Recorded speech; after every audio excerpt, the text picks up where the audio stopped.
Il était une fois dans un charmant village niché au cœur des luxuriantes vallées du Népal, un jeune homme nommé Arjan. Connu dans tout le village pour sa capacité exceptionnelle à rester calme et composé, même dans les situations les plus difficiles, il semblait libéré des émotions qui tourmentaient le cœur des autres. Les villageois se demandaient souvent quel était le secret de l'équilibre émotionnel extraordinaire d'Arjan. Un jour, ils l'approchèrent et lui demandèrent « Arjan, comment parviens-tu à rester si impassible, quelles que soient les circonstances ?» Arjan leur sourit doucement et répondit « Je vais partager mon histoire et les enseignements qui m'ont guidé sur ce chemin d'équilibre émotionnel. » Il y a de nombreuses années, alors qu'Arjan n'était qu'un garçon, il s'aventura profondément dans la forêt entourant son village. Il erra à travers la végétation dense jusqu'à ce qu'il tombe sur une grotte isolée. À l'intérieur, il découvrit un vieux moine en méditation, les yeux fermés. Curieux, Arjan décida d'attendre tranquillement, observant le moine méditer. Des heures passèrent, et le moine finit par ouvrir les yeux. Il regarda Arjan et dit « Jeune homme, tu sembles troublé par les tempêtes d'émotions qui font rage en toi. » Arjan acquiesça, ses yeux reflétant son tourment intérieur. « Oui, vénérable moine, je trouve difficile de contrôler mes émotions, surtout dans des situations éprouvantes. » Le moine sourit avec bienveillance et invita Arjan à s'asseoir à côté de lui. Il commença à lui transmettre sa sagesse, enseignant à Arjan l'art du détachement émotionnel et le chemin vers la sérénité intérieure. Le moine initia Arjan à la pratique de la pleine conscience. Il lui apprit à observer ses pensées et émotions sans jugement, à simplement reconnaître leur présence et les laisser passer comme des nuages dans le ciel. Arjan pratiqua assidûment la pleine conscience chaque jour. Il s'asseyait sous l'ombre d'un arbre bodhi, se concentrant sur sa respiration et les sensations dans son corps. Peu à peu, il apprit à se détacher de ses émotions, comprenant qu'elles étaient éphémères et ne reflétaient pas sa véritable nature intérieure. Au fur et à mesure que la pleine conscience d'Arjan s'approfondissait, le moine partagea l'importance de l'empathie. Il expliqua qu'être inébranlable émotionnellement ne signifiait pas être froid ou insensible. Au contraire, cela signifiait répondre aux défis de la vie avec compréhension et affection. Arjan commença à cultiver l'empathie pour lui-même et pour les autres. Il aidait ses compagnons villageois dans leurs problèmes, offrant une oreille attentive et une main secourable. Cet acte de gentillesse le rapprocha encore plus des gens du village, et sa réputation de jeune homme sympathique et inébranlable continua de croître. Les années passèrent, et Arjan devint un jeune homme sage et tranquille. Il était devenu une source de conseils pour les villageois, les aidant à naviguer dans les eaux tumultueuses de leurs propres émotions. Il était souvent sollicité pour des conseils, et ses paroles portaient le poids de la sagacité. Un jour, une grande tempête s'abattit sur le village, dévastant maisons et récoltes. Les villageois étaient dévastés, et leurs émotions étaient à vif. Ils se tournèrent vers Arjan, s'attendant à ce qu'il soit ébranlé par la calamité. Cependant, Arjan resta inébranlable. Il consola les villageois et les aida à reconstruire leur vie. Il expliqua que, bien que les émotions fassent partie intégrante de l'existence humaine, il était possible de trouver la paix intérieure en ne s'y attachant pas, en reconnaissant leur impermanence. L'enseignement d'Arjan se répandit au-delà du village, touchant des gens de loin. Son histoire devint une légende, et des pèlerins vinrent au village chercher sa guidance. Arjan, désormais un vieil homme, continua de partager sa sagesse jusqu'à la fin de ses jours. En fin de compte, Arjan démontra que le chemin pour devenir inébranlable émotionnellement ne consistait pas à supprimer les sentiments, mais à les comprendre et à y répondre avec équanimité. Son héritage perdura, rappelant à tous qu'au cœur du Népal, le secret de l'équilibre émotionnel résidait dans la pleine conscience, l'empathie et la réalisation que les émotions, comme des nuages passagers, finiraient par s'éloigner. Au fil des années, Arjan ressentit un appel intérieur à approfondir sa compréhension du détachement émotionnel et de la paix intérieure. Il décida d'entreprendre un voyage vers un monastère lointain, niché haut dans les montagnes de l'Himalaya. Le monastère était réputé pour ses enseignements sur les aspects profonds de l'esprit et des émotions. Arjan fit ses adieux aux villageois, qui étaient devenus comme sa famille, et commença son trek difficile à travers des terrains périlleux et un climat difficile. Il atteignit le monastère isolé, perché au bord d'une falaise brumeuse. Les moines l'accueillirent chaleureusement, sentant son désir sincère de connaissance. Au monastère, Arjan rencontra un maître sage et humble nommé Li. Maître Li avait passé une vie à explorer les mécanismes complexes de l'esprit humain et des émotions. Il partagea avec Arjan les enseignements anciens du monastère, qui allaient bien au-delà de tout ce qu'il avait rencontré auparavant. Sous la direction de Maître Li, Arjan se plongea dans les enseignements de la méditation Vasana et la philosophie complexe de l'esprit.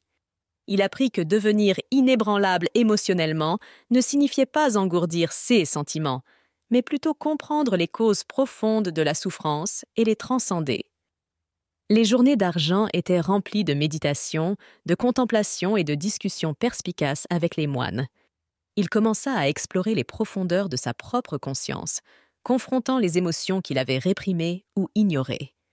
Avec la guidance de Maître Li, Arjan déterra des peurs, des insécurités et des attachements longtemps enfouis. En affrontant ces émotions de front, Arjan réalisa que le véritable équilibre émotionnel nécessitait non seulement un détachement, mais aussi une compréhension profonde de soi. Il découvrit qu'en reconnaissant et en acceptant ses propres émotions, il pouvait aider les autres à naviguer dans leurs propres paysages émotionnels avec plus de sagesse et de compassion. Après plusieurs années d'études intensives et de méditation, Arjan sentit qu'il avait acquis une compréhension plus profonde de l'esprit humain et des émotions. Il savait qu'il était temps de retourner dans son village et de partager la sagesse qu'il avait acquise. À son retour, les villageois remarquèrent une transformation chez Arjan. Il rayonnait d'un sentiment de paix et de clarté palpable. Ils se rassemblèrent autour de lui, impatients d'entendre parler de son voyage et des enseignements qu'il avait reçus. Arjan partagea ses expériences et les leçons profondes qu'il avait apprises au monastère lointain. Il enseigna aux villageois l'importance de la conscience de soi, de l'empathie et de la compréhension pour atteindre l'équilibre émotionnel. Le village, déjà familier avec sa sagesse, embrassa ces enseignements de tout cœur. Au fil des années, le village devint un havre de résilience émotionnelle et de sagesse. Les villageois, inspirés par le voyage d'Arjan, apprirent à affronter leurs propres émotions et à répondre aux défis de la vie avec équanimité. L'effet d'entraînement des enseignements d'Arjan se répandit largement, touchant la vie d'innombrables individus qui cherchaient le chemin de la maîtrise émotionnelle. Au fur et à mesure que Arjan vieillissait, il continua de guider et d'inspirer les villageois et tous ceux qui venaient chercher sa sagesse. Son héritage devint un phare d'espoir et de transformation au Népal et au-delà. En fin de compte, l'histoire d'Arjan enseigna au monde que devenir inébranlable émotionnellement ne signifiait pas nier son humanité ou réprimer ses émotions. Au contraire, cela signifiait comprendre la nature profonde des émotions, les embrasser avec empathie et utiliser cette compréhension pour naviguer dans les courants changeants de la vie avec grâce et sagesse. Le temps passait inévitablement et le corps d'Arjan commença à montrer des signes de vieillesse. Un matin frais. Alors que le soleil jetait une teinte dorée sur le village, Arjan rassembla les villageois sous le même arbre banyan où il avait d'abord appris l'équilibre émotionnel de Maître Li. Il les regarda avec des yeux emplis de sérénité et dit « Mes chers amis, mon temps dans ce monde touche à sa fin. J'ai partagé avec vous tout ce que j'ai appris, et cela réchauffe mon cœur de voir la sagesse que vous avez embrassée. » Des larmes montèrent aux yeux des villageois lorsqu'ils réalisèrent que le temps de leur bien-aimé Arjan parmi eux touchait à sa fin. Arjan continua. « Souvenez-vous que le chemin vers l'équilibre émotionnel et la paix intérieure n'est pas une destination, mais un voyage de toute une vie. Embrassez vos émotions, car elles sont les fils qui tissent la tapisserie de votre existence. Et à travers la compréhension et l'empathie, vous pouvez trouver l'équanimité que vous recherchez. » Avec ces derniers mots, Arjan ferma les yeux, et un sourire serein orna son visage. Il prit son dernier souffle, et un profond silence enveloppa le village. Les villageois, affligés mais révérencieux, savaient que Arjan avait transcendé le royaume terrestre. Son esprit était désormais une partie de l'essence même du village. Le départ d'Arjan marqua le début d'un nouveau chapitre dans l'histoire du village. Ils continuèrent à suivre ses enseignements, pratiquant la pleine conscience, l'empathie et la conscience de soi. L'esprit d'Arjun semblait persister dans le bruissement des feuilles de l'arbre Bodhi, dans les eaux coulantes de la rivière voisine et dans le cœur des villageois qui avaient été touchés par sa sagesse. La vie et les enseignements d'Arjun se répandirent bien au-delà des frontières du village. Des pèlerins et des chercheurs de terres lointaines se rendirent au village pour rendre hommage à l'homme qui avait atteint l'état insaisissable d'être inébranlable émotionnellement grâce à la compréhension et à l'empathie. Le village devint un centre d'apprentissage, attirant des érudits, des moines et des philosophes qui cherchaient à comprendre les secrets de la maîtrise émotionnelle. La sagesse d'Arjun a continué de se propager dans le monde, inspirant d'innombrables individus à se lancer dans leur propre voyage de découverte de soi et d'équilibre émotionnel. Les générations se sont succédées et le village lui-même a subi des transformations, mais l'héritage d'Arjun a perduré. Son histoire était racontée autour des feux de camp, dans les temples et dans le cœur de ceux qui cherchaient un chemin vers la paix intérieure. Le village a prospéré non seulement comme un lieu de beauté naturelle, mais aussi comme un sanctuaire pour l'âme. Au cœur du Népal, l'histoire d'Arjun, le sage inébranlable, a vécu comme une parabole intemporelle. Elle a enseigné aux gens que le véritable chemin vers l'équilibre émotionnel ne réside pas dans la suppression des sentiments, mais dans leur compréhension et leur embrassement empathique.